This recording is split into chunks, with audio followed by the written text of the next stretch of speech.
मैं doctor Pushpa Singh, HOD, department of philosophy, Marwari college, Ranchi. विद्यार्थियों, आज मैं शंकर ने अपने दर्शन में विश्व की व्याख्या किस प्रकार की है, क्या जगत सत्य है या असत्य है, इसकी संक्षिप्त व्याख्या मैं करूँगी। यह विषय सेमेस्टर 2 के CC3 पेपर के पाठ्यक्रम का हिस्सा है। भारत में जितने दर्शनों का विकास हुआ, उनमें सबसे महत्वपूर्ण दर्शन वेदांत को माना जाता है। वेदांत दर्शन का आधार उपनिषद को माना जाता है। उपनिषदों के उपदेशों की दार्शनिक व्याख्या वादनारायण ने ब्रह्मसूत्र में की है। ब्रह्मसूत्र उपनिषद के विचारों में सामंजस्य लाने के उद्देश्य से लिखी गई थी।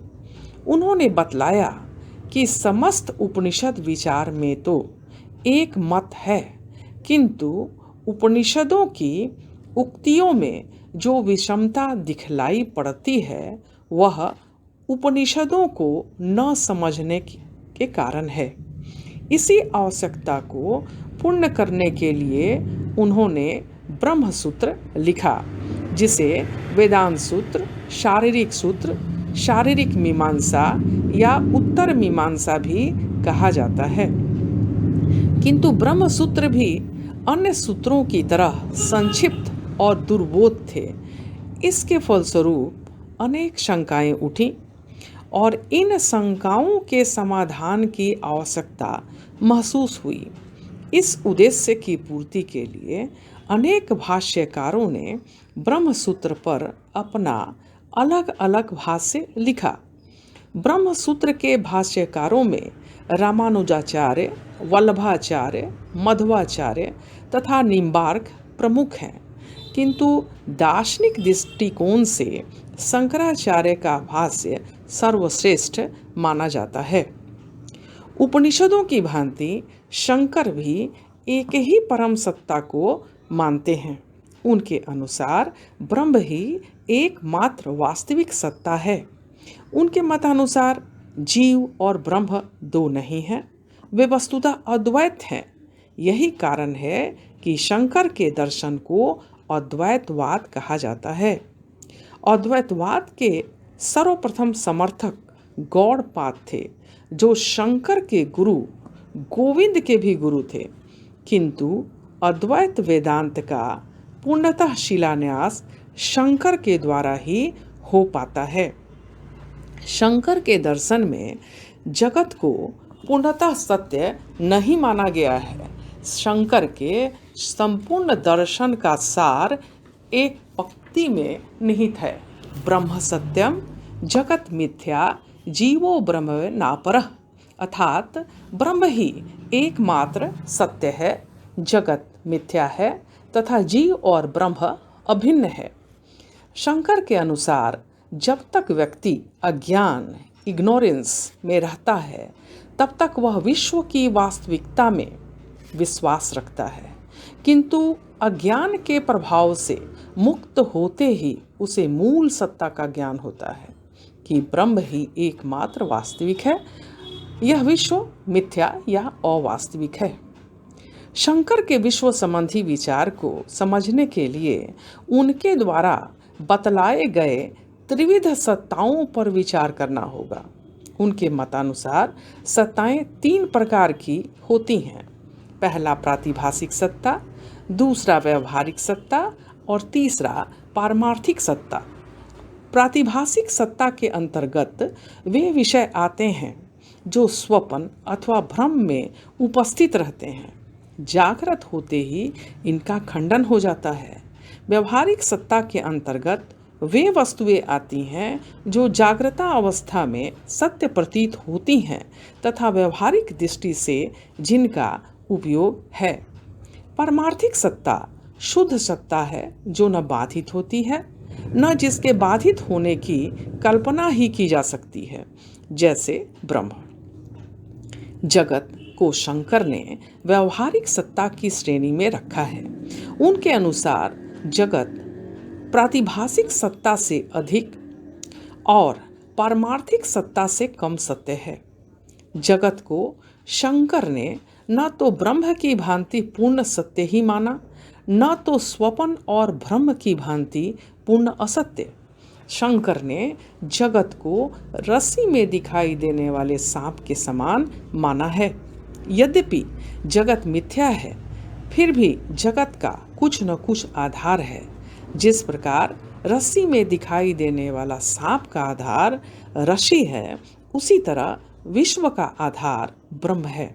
अतः ब्रह्म विश्व का अधिष्ठान है। जिस प्रकार सांप रस्सी के वास्तविक स्वरूप पर आवरण डाल देता है, उसी प्रकार जगत ब्रह्म के वास्तविक स्वरूप पर आवरण डाल देता है और उसके रूप का विक्षेप जगत यथार्थ प्रतीत होने लगता है। शंकर के मतानुसार संपूर्ण जगत ब्रह्म का विवर्त मात्र है। जिस प्रकार सांप रस्सी का विवर्त है, उसी प्रकार विश्व भी ब्रह्म का विवर्त है। देखने में ऐसा मालूम होता है कि विश्व ब्रह्म का रूपांतरित रूप है, परंतु यह केवल प्रतीति मात्र है। ब्रह्म सत्य है, विश्व असत्य है। यहाँ यह प्रश्न उठता है कि सत्य ब्रह्म का रूपांतर असत्य वस्तु में कैसे हो सकता है? पुनः ब्रह्म तो एक है, विश्व नाना रूपात्मक है। एक का रूपांतर अनेक में मानना हास्यास्पद है। ब्रह्म अपरिवर्तनशील है, विश्व परिवर्तनशील है। अपरिवर्तनशील ब्रह्म का रूपांतर परिवर्तनशील विश्व में मानना भ्रामक है।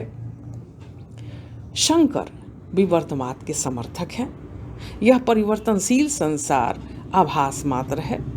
तब इस संसार को जादूगर के खेल की तरह समझा जा सकता है।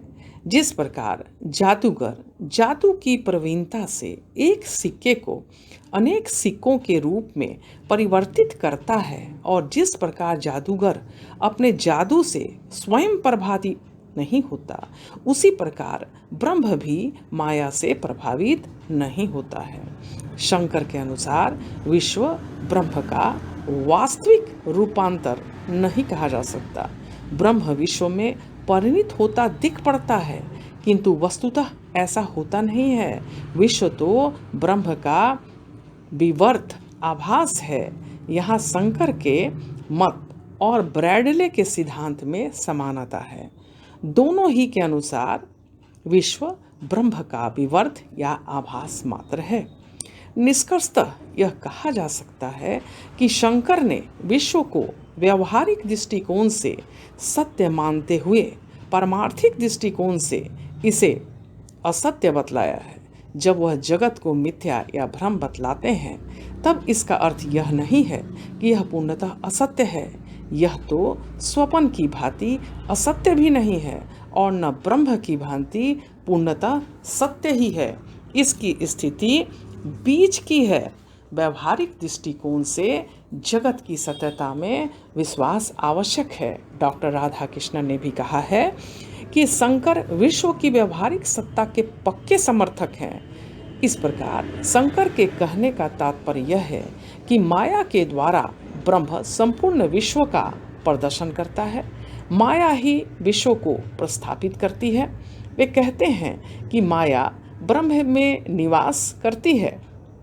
यद्यपि माया का यह आश्रय ब्रह्म है, फिर भी वह माया से प्रभावित नहीं होता है। जिस प्रकार रूपहीन आकाश पर आरोपित नीले रंग का प्रभाव आकाश पर नहीं पड़ता, तथा जिस प्रकार जादूगर जादू की प्रवीणता से स्वयं प्रभावित नहीं होता, उसी प्रकार माया भी ब्रह्म को प्रभावित करने में असफल रहती है। अतः शंकर के अनुसार माया ब्रह्म की शक्ति है। माया के कारण ही निष्क्रिय ब्रह्म सक्रिय हो जाता है। डॉक्टर राधा कृष्णन ने लिखा है कि सत्य पर पर्दा डालना और असत्य को प्रस्थापित करना माया के दो कार्य हैं।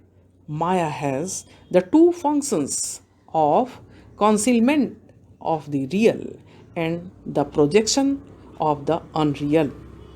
शंकर ने विवर्तवाद के आधार पर जगत की सृष्टि की व्याख्या युक्ति संगत ढंग से करते हैं, जबकि रामानुज परिणामवाद को मानने के कारण सृष्टि की संगत व्याख्या करने में अपने को असमर्थ पाते हैं। इसका फल यह होता है कि ये सृष्टि के रहस्य को मानव बुद्धि से परे मानने लगते हैं। अतः शंकर कहते हैं कि जगत ब्रह्म का विवर्त है, परिणाम नहीं। शंकर ने केवल इसी अर्थ में ब्रह्म को विश्व का कारण माना है। इस विवर्त से ब्रह्म पर कोई प्रभाव नहीं पड़ता है। इस प्रकार विवर्तवाद शंकर के दर्शन का केंद्र बिंदु है। शंकर का जगत विषयक विचार विवर्तवाद पर आधारित है। निष्कर्षतः यह कहा जा सकता है कि शंकर के अनुसार ब्रह्म ही एकमात्र सत्य है और जगत पारमार्थिक दृष्टिकोण से असत्य है, किंतु जगत व्यवहारिक दृष्टिकोण से पूर्णतः सत्य है। धन्यवाद।